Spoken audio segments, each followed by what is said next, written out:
예수님께서는 니고데모와의 만남 이후에 자리를 옮기셔서 유대 지방으로 자리를 옮기셔서 그곳에서 사역을 베풀고 또 이 그리스도를 믿기로 결정한 자들에게 이 나일강 주변에서 요단강 주변에서 세례를 베푸셨습니다.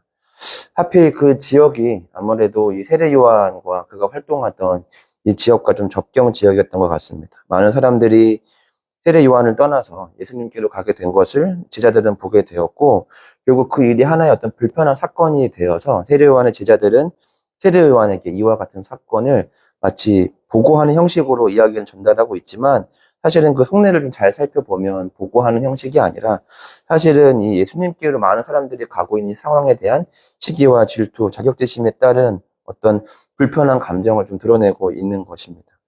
그런 상황 속에서 세례 요한은 제자들의 감정에 동요되지 않고 결국 예수님이 어떤 분이신가, 또 그것을 증거하는 이 세례 요한과 그의 제자들의 역할이 과연 무엇인가를 다시금 설명해 주면서 오늘 본문은 그렇게 좀 마무리가 되고 있습니다. 세례 요한은 우리가 알고 있는 것처럼 요한복음 통해서 기록되고 또 증거되고 있는 것처럼 세례 요한은 예수님의 길을 준비하는 자이고 예수님을 증거하는 자입니다. 그러니까 그의 삶에서 그가 예수님보다 더 돋보이는 것은 그가 앞서서 하나님 앞에 부르심 받은 사명과는 굉장히 거리가 멀어지고 있는 것이고, 세례 요한뿐만 아니라 세례 요한과 그의 제자들이 예수님을 돋보이게 만들지 못하고 있다면 지금 그들의 사역은 뭔가 잘못되고 있는 것입니다. 사실 오늘 본문만 잘 생각해 보면 많은 사람들이 주님을 기억하고 주님께로 간다라는 사건은 사실은 좋은 것이죠. 성경적으로 보면 이것보다 더 좋은 일은 없을 텐데, 근데 이 사건에 대해서 불편한 사람들이 있는 겁니다. 성경은 예수님께로 많은 사람들이 다가오고 있는 이 사건을 굉장히 좋게 지금 바라보고 있는데, 근데 성경이 바라보고 있는 관점과는 다르게 이 상황들이 그냥 불편한 사람들이 있습니다. 바로 그게 누구냐면 세례 요한의 제자들입니다. 그러면 그들이 세례 요한에 대한 말씀을 잘 듣지 못했거나 예수님에 대한 사명을 잘 몰랐거나 뭐 그랬으면 뭐 그럴 수 있겠지만, 사실 그들은 지금 세례 요한의 역할과 예수님이 어떠한 분이신지를 이미 앞서 몇 번 들었던 것 같습니다. 왜냐하면 3장 26절의 말씀을 보면 요단강 저편에 있던 곧 선생님이 증언하시던 이가 이렇게 말하는 거 보면 이미 앞서서 세례 요한은 예수님에 대한 이야기를 여러 차례 했었고, 이미 여러 차례 예수님에 대한 이야기를 들었음에도 불구하고 지금 세례 요한의 제자들이 갖고 있는 예수님에 대한 이해는 아직은 충분하지 못한 것으로 성경을 통해서 우리는 알게 됩니다.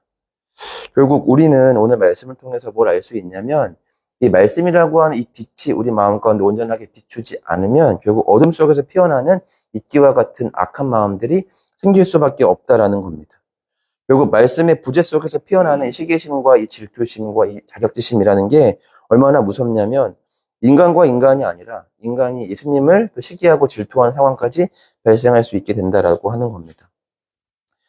분명 하나님에 대한 말씀을 들었음에도 불구하고 하나님에 대한 이해가 부족한 세례 요한은 비단 요한복음 3장 26절에만 등장하는 것이 아니라 다른 공간 복음서에서도 여러 차례 등장하게 됩니다.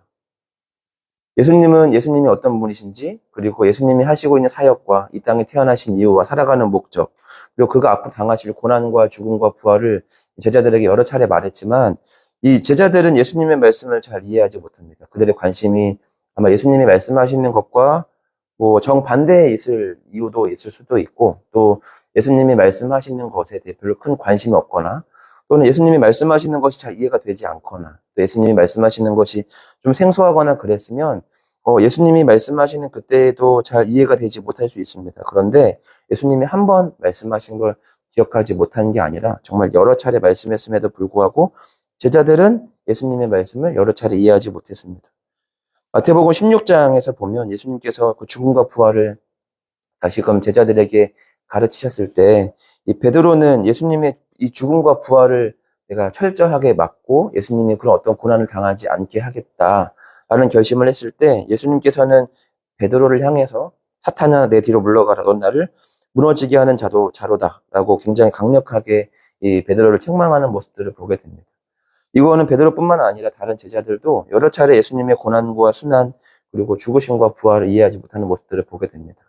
왜 그러냐면 하나님의 말씀을 충분하게 귀 기울이지 못했던 이유고, 또 하나님께서 말씀하실 때 그것이 어떤 의미인가 충분하게 배우려고 하지 않았기 때문입니다. 이처럼 우리가 오늘 세례 요한의 제자들, 또 예수님의 제자들의 모습들을 통해서 반드시 우리가 기억해야 되는 건 뭐냐면 말씀이 부재할 때 우리 마음엔 이 말씀과는 전혀 동떨어진 불필요한 감정들이 우리 마음속에 피어오를 가능성이 굉장히 높아진다라고 하는 겁니다. 말씀이 충분하지 않을 때 우리는 하나님이 하고 있는 이 사역을 우리는 오해하고 또는 우리가 나름대로 결심하고 결단하지만 그것이 하나님의 뜻과는 굉장히 거리가 먼 결심이고 열심일 때가 많습니다. 결국 이 말씀에 대한 충분한 이해와 또 말씀에 대한 충분한 어떤 자리매김이 없는 그 자리에 피어난 시기심을 통해서 이 제자들의 마음속에 그 불필요한 마음들이 생기게 된 것입니다. 그래서 우리가 오늘 말씀을 통해서 기억해야 할 한 문장은 바로 뭐냐면 말씀이 없는 곳에 사탄이 임한다. 이렇게 좀 정리할 수 있을 것 같습니다. 오늘 본문에서 세례 요한의 제자들이 지금 갖고 있는 문제는 바로 뭐냐면 말씀에 대한 열심이 아닙니다. 열심히 하지 않아서가 아니라 말씀 없이 열심히 해서 지금 그들이 지금 문제가 발생한 것입니다. 열심의 문제가 아니라 부재의 문제입니다. 우리가 말씀을 잘 생각해 보면 앞서서 보면 이 다윗과 오랜 시간 동안 40년의 시간 동안 활동했던 이 요압도 그렇습니다.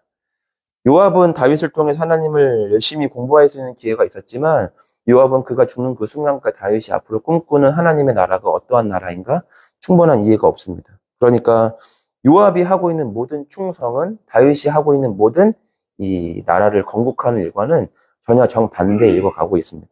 그래서 이 다윗이 부탁하는 장군들을 살려주고 또 압살롬을 해하지 말고 또 누구를 해하지 말라는 이 다윗의 당부를 요압은 철저하게 거부하고 자기가 할 수 있는 최선의 충성의 모습으로 그가 사람들을 죽이고 나라를 건국하고 있습니다.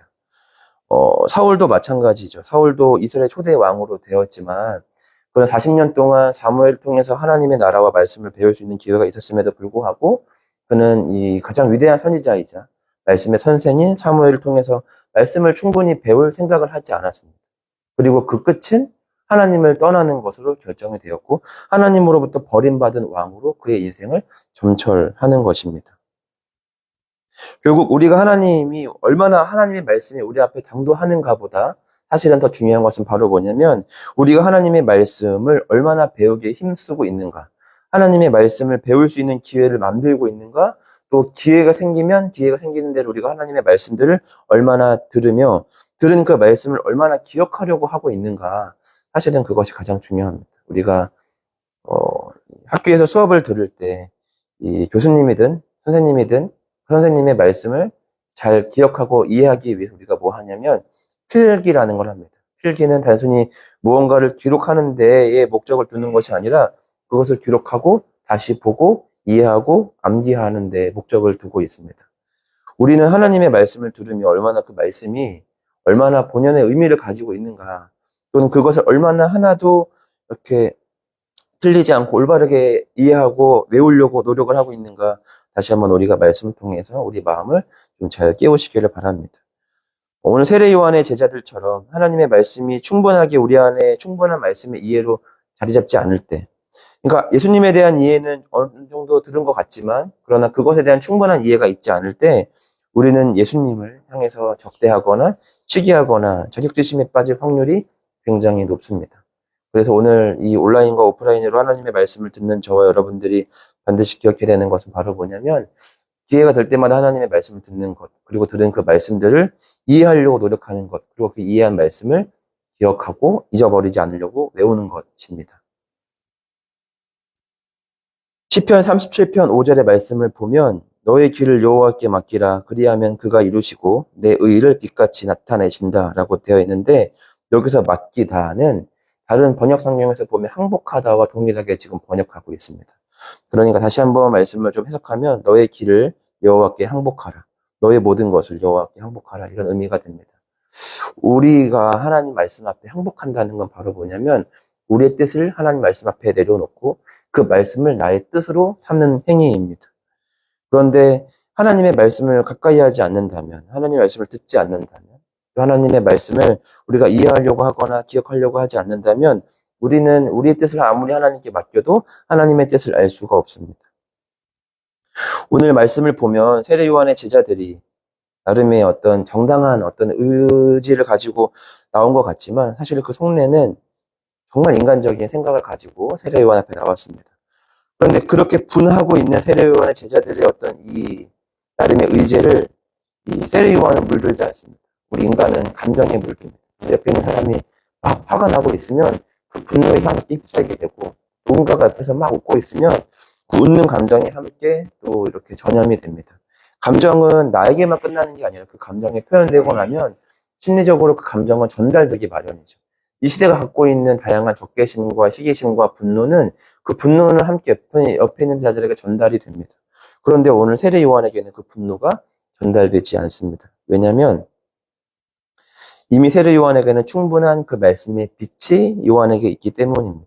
우리가 이 옷감이나 책이나 어떤 모든 것들에게도 색을 칠하면 그 색은 물들기 마련이지만 빛은 물들지 않습니다. 예수 그리스도는 빛이시며 말씀입니다. 충분한 예수 그리스도와 말씀과 그 빛 대신 예수님이 우리 삶을 비추면 세상에 있는 그 어떤 색깔이 우리를 물들일 수 없습니다. 오늘 요한은 굉장히 가장 강한 분노를 가지고 요한을 찾아왔지만, 그러나 요한은 흔들리지 않은 확고한 하나님의 말씀의 기준이 그에게 있었습니다. 바로 그것이 뭐냐면, 하늘에서 주신 바가 아니면 사람이 아무것도 할 수 없고 내가 말한 바 나는 그리스도가 아니요 그의 앞에 보내심을 받은 자다. 그리고 다시금 세례 요한 제자들에게 말하는 건 바로 뭐냐면, 나는 그리스도가 아니요 그의 앞에 보내심 받은 자라고 증언해야 할 자는 너희다. 이렇게 말하면 지금 세례 요한이 가지고 있는, 제자들이 가지고 있는 모든 분노를 다시금 희석시키고 다시금 우리가 살아가야 하는 삶의 방향을 요한은 다시금 분명하게 제시하고 있습니다. 우리 안에 하나님의 말씀으로 충만하다면 우리가 받는, 인생에서 받는 억울함과 고난이 우리 인생에 크게 문제가 되지 않습니다. 왜냐하면 우리가 걸어가는 길의 가치를 알고 있기 때문이고, 이미 예수 그리스도가 주님의 말씀을, 하나님의 뜻을 따라 살아가는 가운데 받는 이미 그가 받으신 고난을 우리는 알고 있기 때문입니다. 그러나 우리가 말씀을 단편적으로 이해해서 우리가 믿는 자는 복을 받는다, 믿는 자는 잘 된다라고만 우리가 알고 있으면 우리가 삶에서 만나는 모든 실패와 문제는 하나님 앞에 받는 재앙일 뿐입니다. 우리가 반드시 기억해야 되는 것은 바로 뭐냐면, 말씀으로 충만하여 세상에 물들지 않는 교회가 되는 것입니다. 말씀이신, 빛 대신 그분이 우리 안에 충만할 때 세상이 아무리 우리를 물들이려고 노력해도 우리는 세상에 물들 수가 없습니다. 다시 한번 오늘 말씀 중에 한 문장을 꼭 기억하시기를 바랍니다. 말씀이 없는 곳에 사탄이 임하고 빛은 물들지 않습니다. 마태복음 5장 14절에는 너희는 세상의 빛이라 산 위에 있는 동네가 숨기지 못할 것이다 라고 되어 있습니다. 여러분은 세상의 빛이며 소금입니다. 그 세상에 빛된 소금된 우리가 세상으로부터 물드는 것이 아니라 오히려 세상을 비추는 우리 모두가 되기를 간절히 소망합니다. 어떠한 글에서 본 적이 있는데, 나비를 갖고 싶으면 나비를 쫓지 말고 정원을 가꾸라라는 말씀이 있습니다. 때때로는 우리가 그런 생각을 합니다. 우리가 무엇을 쫓기 전에 먼저 그것을 온전하게 담을 수 있는 준비가 우리 안에 되어 있는가, 다시 한번 좀 잘 생각해 보기를 원합니다.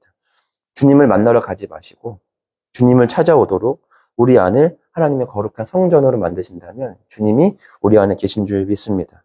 그래서 나비를 쫓는 삶이 아니라 정원을 갖춰서 나비가 모이는 삶이 되시기를 간절히 소망합니다.